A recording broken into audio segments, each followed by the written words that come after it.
Gita IAS, जहां सपनों को पंख मिलते हैं। आप सुन रहे हैं ओशो रजनीश की विश्व प्रसिद्ध पुस्तक संभोग से समाधि की विशेष ऑडियो समरी। नमस्कार प्रिय श्रोताओं। आज हम लेकर आए हैं एक ऐसा विचार यात्रा जो सुनने में जितनी साहसी है, समझने में उतनी ही गहरी है। यह है संभोग से समाधि की ओर, ओशो रजनीश के वे ऐतिहासिक प्रवचन जो उन्होंने एक 960 के दशक में भारत के अलग अलग शहरों में दिए थे। जब ये पुस्तक छपी तो भारत में तूफान आ गया। लोग चौंके। कुछ ने इसे अश्लील कहा, कुछ ने इसे क्रांतिकारी। लेकिन जिन्होंने ध्यान सुना उन्होंने पाया कि इसमें न तो अश्लीलता है न कोई उकसावा। इसमें है एक दार्शनिक की वह ईमानदारी जो हजारों साल की चुप्पी को तोड़ने का साहस करती है।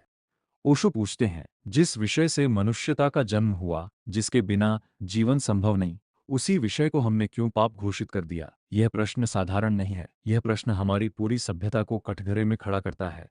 तो तैयार हो जाइए एक ऐसी यात्रा के लिए जो आपको भीतर तक हिला देगी।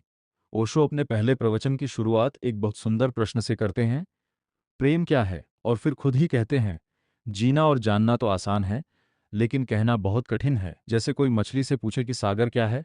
मछली कह सकती है, यह है सागर, यह रहा चारों तरफ, लेकिन शब्दों में परिभाषित करना उसके लिए असंभव है। ये उपमा बेहद गहरी है। ओशो कहते हैं, मनुष्य हजारों वर्षों से प्रेम के गीत गाता रहा है। भजन गाए जाते हैं, शास्त्र लिखे जाते हैं, मंदिरों में पूजाएं होती हैं। लेकिन प्रेम आदमी के जीवन में प्रकट क्यों नहीं होता? क्यों आदमी इतना क्रोधी है, इतना ईर्ष्यालु है, इतना घृणा से भरा हुआ है? ओशो का जवाब चौंकाने वाला है। वे कहते हैं, धर्म के नाम पर जो कुछ हजारों वर्षों से सिखाया गया है, उसी ने प्रेम के सारे द्वार बंद कर दिए हैं। ये बात वे पूर्व और पश्चिम दोनों के बारे में कहते हैं। हिंदुस्तान हो या अमेरिका, मनुष्य के जीवन में प्रेम की धारा प्रकट नहीं हो पाई। एक मूर्तिकार की कहानी सुनाते हैं ओशो। एक व्यक्ति एक मूर्तिकार के पास गया। उसने देखा कि मूर्तिकार केवल पत्थर तोड़ रहा है, मूर्ति तो बना नहीं रहा। उसने पूछा, मूर्ति कब बनाएंगे? मूर्तिकार ने कहा, मूर्ति तो पत्थर के भीतर पहले से छुपी है, मैं तो केवल उसके ऊपर का व्यर्थ पत्थर हटा रहा हूँ। मूर्ति बनाई नहीं जाती, वह अनावृत होती है। ओशो कहते हैं, ठीक इसी तरह प्रेम भी मनुष्य के भीतर पहले से छुपा है। उसे कहीं से लाना नहीं है, बस उसके ऊपर जो बाधाएं डाल दी गई हैं उन्हें हटाना है। और वे बाधाएं कौन सी हैं? सबसे बड़ी बाधा है काम का, यौन का, सेक्स का विरोध। ओशो एक और उपमा देते हैं जो इस पूरी पुस्तक का सार है। कोयला और हीरा, दोनों में एक ही तत्व है, कार्बन। लेकिन हजारों वर्षों की प्रक्रिया से गुजरकर कोयला हीरा बन जाता है। कोयले को कोई घर में रखना नहीं चाहता, लेकिन हीरे को लोग छाती पर लटकाते हैं। ओशो कहते हैं, काम की शक्ति ही प्रेम बनती है। सेक्स एनर्जी ही जब रूपांतरित होती है तो प्रेम, करुणा और अंततः समाधि बनती है। लेकिन हमारी संस्कृतियों, हमारे धर्मों, हमारे साधु संतों ने क्या किया? उन्होंने कोयले को ही दुश्मन घोषित कर दिया। जब कोयला ही नहीं रहेगा तो हीरा कहाँ से आएगा? ओशो कहते हैं, परमात्मा ने काम की शक्ति को सृष्टि का मूल बिंदु स्वीकार किया है, और परमात्मा जिसे पाप नहीं समझता, महात्मा उसे पाप बता रहे हैं। ये तर्क सुनकर सभागार में एक सन्नाटा छा जाता था। फूलों की बात करते हैं ओशो। एक फूल खिलता है, कवि गाते हैं, संत भी प्रसन्न होते हैं। लेकिन फूल का खिलना एक यौन क्रिया है। उसके भीतर पराग के कण हैं जो तितलियां दूसरे फूलों पर ले जाएंगी और नया जन्मेंगी। मोर नाचता है, वह भी यौन क्रिया है। पपीहा बोलता है, वह भी काम की अभिव्यक्ति है। कोयल गाती है, वह भी प्रेमी को पुकारना है। सारी प्रकृति काम की अभिव्यक्ति है। लेकिन हम मनुष्यों ने इसी मौलिक शक्ति के विरुद्ध युद्ध छेड़ दिया, और इसका परिणाम, इस लड़ाई में मनुष्य न तो काम से मुक्त हो सका, न प्रेम तक पहुंचा। वह बीच में अटक गया, घुटन भरी, दमित, कुंठित जिंदगी। ओशो एक फ्रेंच वैज्ञानिक कुएं का नियम सुनाते हैं, लॉ ऑफ रिवर्स इफेक्ट, विपरीत परिणाम का नियम। एक नया साइकिल सीखने वाला, चौड़ा रास्ता, एक छोटा पत्थर किनारे पर। वह डरता है कहीं पत्थर से न टकरा जाऊं, और जैसे ही वह डरता है सारा चौड़ा रास्ता गायब हो जाता है। उसे सिर्फ वह पत्थर दिखता है और वह जाकर उसी पत्थर से टकरा जाता है।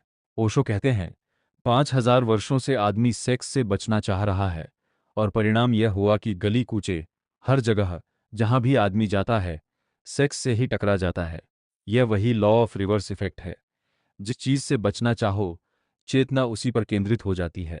ओशो एक और बात कहते हैं जो बहुत महत्वपूर्ण है। इस जगत में कोई भी पशु मनुष्य की भांति इतना यौन आसक्त नहीं है। पशुओं की एक ऋतु होती है, एक मौसम होता है जब वे संभोग करते हैं। लेकिन मनुष्य 24 घंटे यौन केंद्रित है। क्यों? क्योंकि पशुओं को कोई नहीं बताता कि यह पाप है। वे स्वाभाविक रूप से इस ऊर्जा को जीते हैं, रूपांतरित करते हैं। मनुष्य को बताया गया कि यह पाप है, इसलिए वह इसके बारे में सोचता रहता है दिन रात। ओशो एक पुराने फकीर की बात सुनाते हैं। एक युवक ने अपना कोट एक मित्र को पहना दिया। फिर जहां भी गया उसे वही कोट दिखता रहा, मन से निकलता नहीं था। 3 अलग-अलग घरों में वह 3 बार कोट की बात करके फंसा। ये कहानी बताती है, जिसे हम दबाते हैं वह निकलता जरूर है, किसी न किसी रूप में। संयमी आदमी हमेशा खतरनाक होता है, क्योंकि उसके भीतर दबा बारूद है। अब आते हैं उस बिंदु पर जो इस पुस्तक का दार्शनिक शिखर है। ओशो पूछते हैं, संभोग के उस क्षण में क्या होता है जब आदमी अपनी चेतना खो देता है। वे बताते हैं कि संभोग के उच्चतम क्षण में समय का बोध मिट जाता है, अहंकार का बोध मिट जाता है, मैं और तुम का भेद मिट जाता है। एक अजीब शून्यता, एक गहरी शांति छा जाती है। यही ओशो कहते हैं समाधि की झलक है। समाधि में भी यही होता है, समय मिटता है, अहंकार मिटता है, मैं का भाव नष्ट होता है।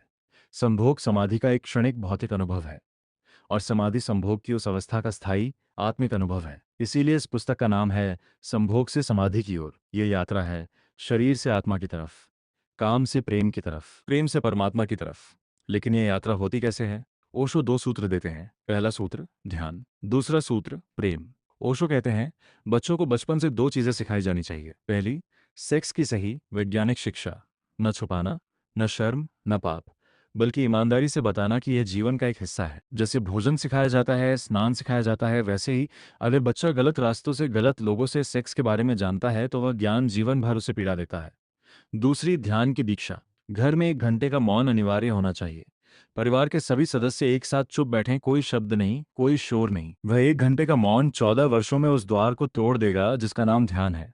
अब प्रेम की बात। ओशो कहते हैं प्रेम कोई संबंध नहीं है, प्रेम एक स्वभाव है। प्रेमपूर्ण आदमी अकेले में भी प्रेमपूर्ण होता है। जब भी कोई प्रेमपूर्ण होता है, पीछे एक तृप्ति की लहर छूट जाती है। एक फकीर की कहानी सुनाते हैं। रात में जोरदार बारिश, 12 बजे दरवाजे पर दस्तक। फकीर की पत्नी ने कहा, जगह कहाँ है? हम 2 ही मुश्किल से हैं। फकीर ने कहा, पागल, यह अमीर का महल नहीं है कि छोटा पड़ जाए, ये गरीब की झोपड़ी है। जहाँ दिल में जगह बड़ी हो वहां झोपड़ा महल की तरह लगता है। दरवाजा खुला, एक मेहमान आया, फिर 2 आए, फिर एक गधा भी आ गया। फकीर ने कहा, प्रेम इतना कर सकता है। ओशो की यह अद्भुत बात है, जितना आदमी प्रेमपूर्ण होता है उतनी ही सेक्स की जीवन में संभावना कम होती जाती है। प्रेम और ध्यान मिलकर उस द्वार को खोल देते हैं जो परमात्मा का द्वार है। प्रेम प्लस ध्यान इक्वल्स परमात्मा। ओशो एक बहुत मार्मिक बात कहते हैं जो आज भी उतनी ही प्रासंगिक है। इस दुनिया में सेक्स जितना महत्वपूर्ण नहीं है, उतना हमने उसे बना दिया है, उस पर वर्जना लगाकर। एक तख्ती की कल्पना करते हैं ओशो, जिस पर लिखा हो, यहाँ झांकना मना है। वह तख्ती लगाते ही वह जगह सबसे महत्वपूर्ण हो जाती है। जो वहां से सीधे निकलते हैं वे तिरछी नजर से देखते हैं, जो साहसी हैं वे झांकते हैं। रात को सपने में भी वही आता है। जो दबाया जाता है वह सबसे महत्वपूर्ण हो जाता है। ओशो एक डॉक्टर की कहानी सुनाते हैं जो इंग्लैंड के हाइड पार्क में एक मेडिकल कॉन्फ्रेंस में थे। पास की बेंच पर एक युवक और युवती प्रेम में आंखें बंद किए बैठे थे। 500 लोगों की भीड़ में से किसी ने परवाह नहीं की, सिवाय उस भारतीय डॉक्टर के जो बार बार उस बेंच की तरफ देखते रहे। एक ऑस्ट्रेलियन डॉक्टर ने उन्हें टोका, बार बार मत देखिए वरना पुलिस आपको उठा ले जाएगी। ये उन दोनों की अपनी जिंदगी है। ओशो कहते हैं हमारा पूरा मुल्क एक दूसरे की खिड़की में से झांक रहा है, कौन क्या कर रहा है। यह इसीलिए है क्योंकि भीतर जो दबाया है वह सब तरफ दिखता है। युवाओं से सीधा संवाद करते हैं ओशो, तुम्हारे माता पिता, तुम्हारे पुरखे, हजारों साल की पीढ़ियां सेक्स से भयभीत रही हैं, तुम भयभीत मत रहना। सेक्स के संबंध में जो आधुनिकतम खोज हुई है उसे पढ़ो, समझो, इससे भागना मत। जितना समझोगे उतने मुक्त होगे। जिस देश में सेक्स की स्वस्थ स्वीकृति नहीं होती उस देश की प्रतिभा का जन्म नहीं होता। ओशो की नारी के बारे में दृष्टि बहुत क्रांतिकारी थी। वे कहते हैं नारी को सदियों से भोग की वस्तु बनाया गया है और यह पुरुष प्रधान समाज की सबसे बड़ी हिंसा है। ओशो के अनुसार नारी की ऊर्जा पुरुष से भिन्न है। नारी प्रकृति के अधिक करीब है, वह प्रेम को गहरे समझती है। जिस दिन स्त्री और पुरुष दोनों एक दूसरे के पूरक के रूप में देखे जाएंगे, न कि स्वामी और दासी के रूप में, उस दिन दुनिया में प्रेम की क्रांति होगी। विवाह के बारे में भी ओशो अलग दृष्टि रखते हैं। वे कहते हैं जो विवाह प्रेम पर आधारित नहीं वह एक सामाजिक ठेका है, एक व्यापार। असली विवाह वह है जहां 2 व्यक्ति एक दूसरे की स्वतंत्रता का सम्मान करते हों, जहां पत्नी पति से कहे तुम्हारी हर खुशी मेरी खुशी है और पति पत्नी से कहे तुम्हारा हर विकास मेरी प्रसन्नता है। यह भाग इस पुस्तक का सबसे महत्वपूर्ण भाग है। ओशो कहते हैं 2 गलत रास्ते हैं। पहला गलत रास्ता भोग, काम में डूब जाना, वासना में बह जाना, अपनी शक्ति को बाहर बिखेर देना। दूसरा गलत रास्ता दमन, काम का विरोध करना, उसे पाप घोषित करना, उससे लड़ना। ओशो कहते हैं दोनों रास्ते गलत हैं, न भोग न दमन बल्कि जागरण। जागरण का अर्थ क्या है? ओशो समझाते हैं जब आप काम की ऊर्जा को जागरूकता के साथ देखते हैं, उसे न अपनाते हैं न दबाते हैं, बल्कि उसे एक साक्षी की तरह देखते हैं, तब एक चमत्कार होता है। वह ऊर्जा रूपांतरित होने लगती है। एक नदी की कल्पना करें। अगर उसे रोकें, बाढ़ आएगी। अगर उसे फालतू बहने दें, वह व्यर्थ हो जाएगी। लेकिन अगर उसका सही उपयोग करें, बिजली बनेगी, खेत सींचे जाएंगे, जीवन समृद्ध होगा। काम की ऊर्जा भी ऐसी ही है। काम की शक्ति को जागरण से देखने पर वह ऊर्जा ऊपर की तरफ बहने लगती है। यही ऊर्ध्वगमन है, यही ब्रह्मचर्य है। ओशो का ब्रह्मचर्य दमन नहीं है, वह एक स्वाभाविक रूपांतरण है जो जागरण से, ध्यान से, प्रेम से आता है। ओशो धर्म की पारंपरिक परिभाषा को भी चुनौती देते हैं। वे कहते हैं, अब तक का सारा धर्म मृत्युवादी है, जीवनवादी नहीं। मंदिरों में जाएं, चर्चों में जाएं, मस्जिदों में जाएं, वहां बूढ़े लोग दिखते हैं। युवा क्यों नहीं? क्योंकि धर्म मृत्यु के बाद का हिसाब करता है, स्वर्ग, मोक्ष। जीवन को उसने व्यर्थ, असार, दुखपूर्ण घोषित कर दिया। जो धर्म मृत्यु पर आधारित है, वह जीवन को धार्मिक कैसे बना सकता है? ओशो कहते हैं, धर्म को जीवन का विरोध नहीं, बल्कि जीवन का गहरा साक्षात्कार होना चाहिए। धर्म जीवन का त्याग नहीं, जीवन की गहराइयों में उतरने की सीढ़ियां हैं। धर्म जीवन से भागना नहीं, जीवन को पूरी तरह आलिंगन में लेने का नाम है। वे एक प्रसिद्ध उपमा देते हैं, हम जीवन के साथ वैसा व्यवहार करते हैं जैसा रेलवे स्टेशन के वेटिंग रूम के साथ करते हैं। वेटिंग रूम में लोग मूंगफली के छिलके फेंकते हैं, गंदगी करते हैं, क्योंकि जानते हैं कि बस थोड़ी देर में चले जाना है। ओशो कहते हैं, जीवन के साथ भी यही हो रहा है। हम सोचते हैं यह तो छोड़ना है, तो सुंदर क्यों बनाए? लेकिन जो जीवन में सुंदर, सच्चा और प्रेमपूर्ण जीता है, वह भीतर से समृद्ध होता जाता है। और जो भीतर से समृद्ध है, वही मृत्यु के बाद भी आगे ले जाता है। ओशो जनसंख्या विस्फोट पर भी बोलते हैं, और यहाँ भी उनका दृष्टिकोण अनोखा है। वे कहते हैं, जनसंख्या क्यों बढ़ती है? क्योंकि जिस आदमी के जीवन में प्रेम नहीं, आनंद नहीं, रचनात्मकता नहीं, उसके लिए यौन ही एकमात्र आनंद का साधन बचता है। जो समाज अपने नागरिकों को जीवन का आनंद देना सिखाएगा, उस समाज में जनसंख्या अपने आप नियंत्रित हो जाएगी।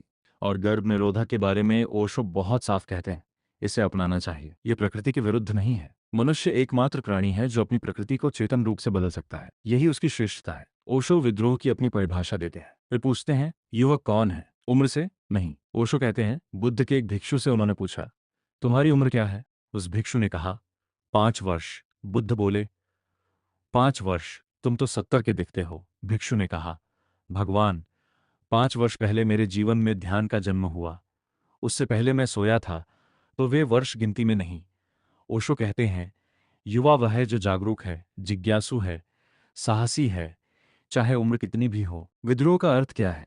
विद्रोह का अर्थ है उन सब बातों को प्रश्न करना जो बिना जांचे स्वीकार की गई हैं। विद्रोह का अर्थ है नई दृष्टि से देखना।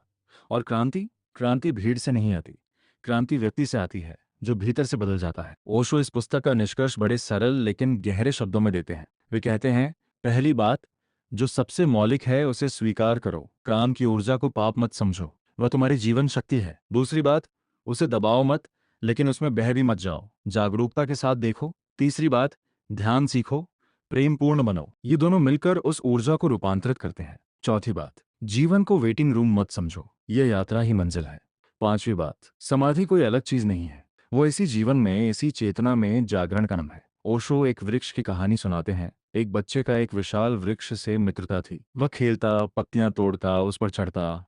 वृक्ष प्रेम से देता रहा। बच्चा बड़ा हुआ, घर के लिए शाखाएं चाहिए थी, वृक्ष ने दे दी। नाव के लिए तना चाहिए था, वृक्ष ने दे दिया।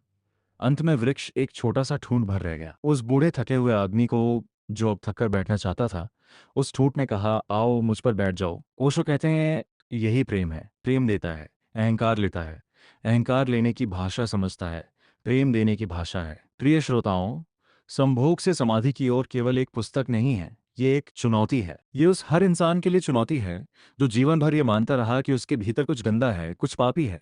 ओशो कह रहे हैं, नहीं, तुम्हारे भीतर कुछ भी गंदा नहीं है। जो गंदगी दिखती है वह तुम पर थोपी गई है, वह तुम्हारे स्वभाव की नहीं, तुम्हारी संस्कृति की बीमारी है। ओशो की यह यात्रा, संभोग गिव्स प्रेम गिव्स ध्यान गिव्स परमात्मा गिव्स समाधि, यह कोई रोड मैप नहीं है जो बाहर से थोपा जाए। यह एक आंतरिक रूपांतरण है जो तब होता है जब हम जीवन को उसकी संपूर्णता में स्वीकार करते हैं। जीवन के बारे में ओशो की अंतिम बात, परमात्मा ने जो सबसे अनमोल दिया है वह है यह चेतना, यह जीवन, यह ऊर्जा। इसे पाप मत कहो, इसे समझो, इसे जियो। और जब तुम इसे पूरी जागरूकता से जियोगे, तो एक दिन तुम पाओगे कि काम तुम्हारे भीतर प्रेम बन गया है, प्रेम ध्यान बन गया है, और ध्यान समाधि। यही संभोग से समाधि की यात्रा है। जीवन एक बड़ी संपदा है। तुम्हारे हाथ में हीरे हैं, उन्हें पत्थर समझकर मत फेंको। ऐसी ही दिल को छू लेने वाली किताबों से जुड़ने के लिए हमारे चैनल को सब्सक्राइब करें, क्योंकि अच्छी किताबें दिल ही नहीं, रूह तक उतर जाती हैं। धन्यवाद।